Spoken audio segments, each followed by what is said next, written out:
Hai, good morning, good afternoon, good evening. Kapanpun kamu nonton ini, salam kenal, nama aku Ifti dan hari ini aku bakalan sharing tentang donor plasma convalescent.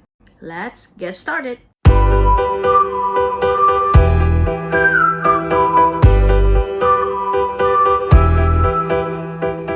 Disclaimer ya, aku bukan seorang tenaga medis dan aku nggak punya background untuk menjadi tenaga medis sama sekali. Semua yang aku sampaikan kali ini itu berdasarkan pengalaman aku yang ngurusin kakak aku donor plasma convalescent dan juga teman-teman aku. Jadi donor plasma convalescent itu apa? Berbeda dengan donor darah biasanya, donor aferesis hanya mengambil komponen dari darah tersebut seperti sel darah merah, sel darah putih, trombosit, dan plasma darah.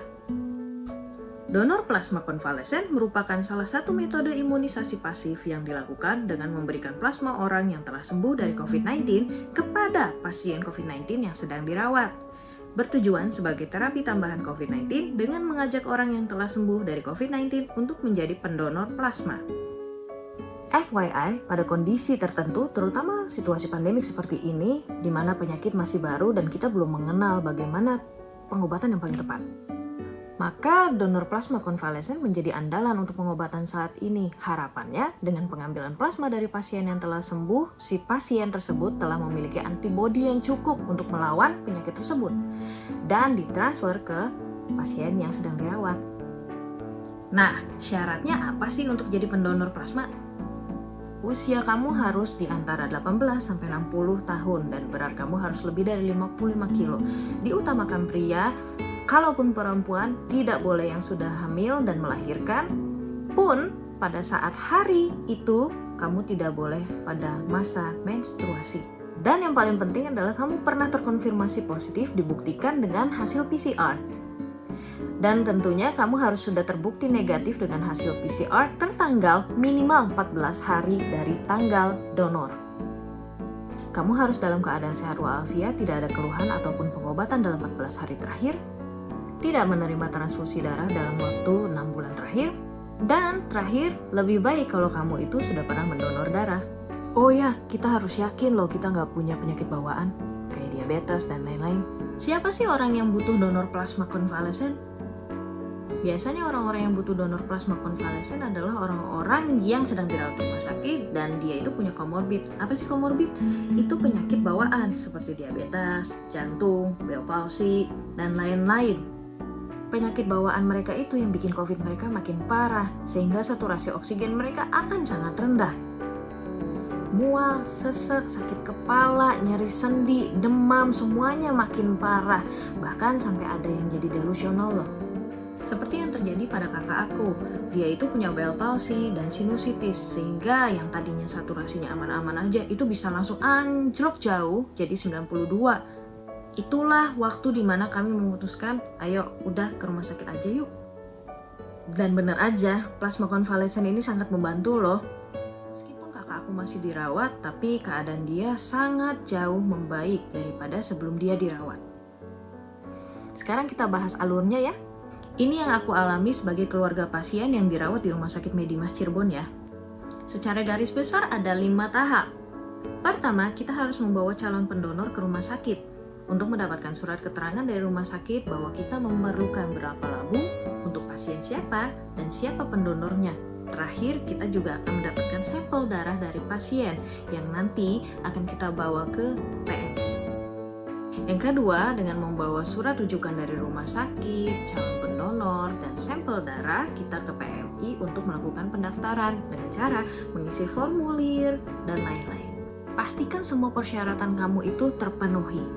Karena di tahap ketiga, kita akan melakukan uji screening. Apa itu uji screening? Yang pertama, akan dicek dokumen dan juga kesehatan kamu.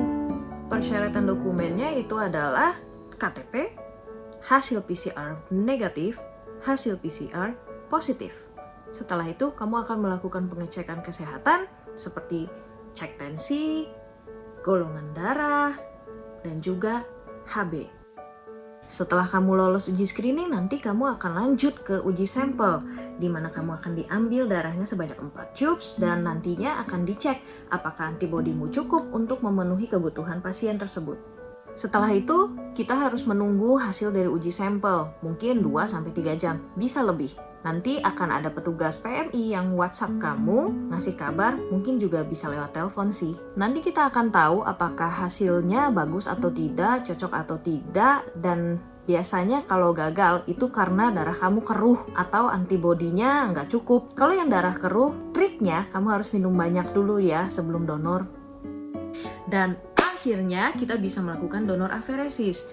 Pendonor akan masuk ke ruang aferesis, biasanya akan memakan waktu 1-1,5 jam.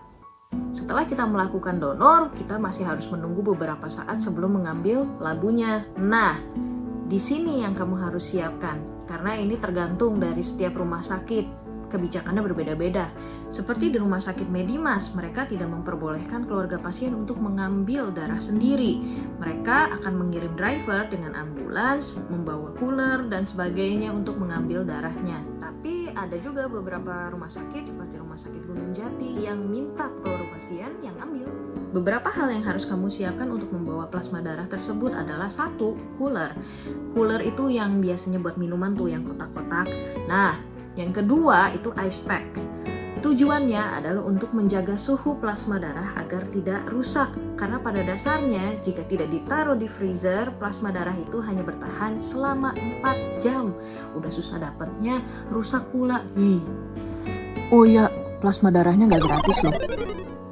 Untuk di PMI Kabupaten Cirebon, kamu harus siap-siap merogoh kocek sebesar Rp2.250.000 per 1 labu saja, dengan keadaan kamu membawa pendonor sendiri. Aku nggak tahu ya harganya kalau misal kamu ambil dari stok PMI. Kabarnya sih sekitar 2,6-3,5 juta rupiah. Dan biasanya untuk satu pasien kita butuh minimal 2 labu. Udah bisa hitung kan keluar koceknya berapa? Kalau kamu tanya gimana bayarnya dan di mana bayarnya, aku nggak bisa jawab karena Rumah Sakit Medimas yang taking good care of everything. Jadi kemungkinan kalau di Rumah Sakit Medimas mah akan dibayarkan atau ditagihkan di akhir saat kakakku mau pulang. Kalau di rumah sakit lain, aku nggak tahu case-nya gimana. Kamu mungkin bisa tanya. Yang paling penting adalah kamu jangan sampai kemakan berita hoax, kemakan dari berita di WhatsApp, informasi di WhatsApp, dan lain-lain. Jangan. Kalau kamu mau nanya, tolong tanya sama orang yang kompeten. Tanyanya sama dokter atau orang-orang yang sudah berpengalaman. I know it's not easy to find donors, but don't lose faith because God will help. Akhir kata, thank you dan sorry kalau misalnya ada kata-kata atau informasi yang kurang berkenan. Semoga video ini bisa bermanfaat dan bisa dipergunakan sebaik-baiknya. Tetap jaga protokol kesehatan dan jangan lupa vaksin ya, karena vaksin itu benar-benar sangat membantu. Walaupun kita nggak bakalan terbebas secara penuh dari si COVID ini. Hindari sebar berita hoax dan terus jaga kesehatan, makan makanan sehat, olahraga, dan lain sebagainya. Semangat dan bye!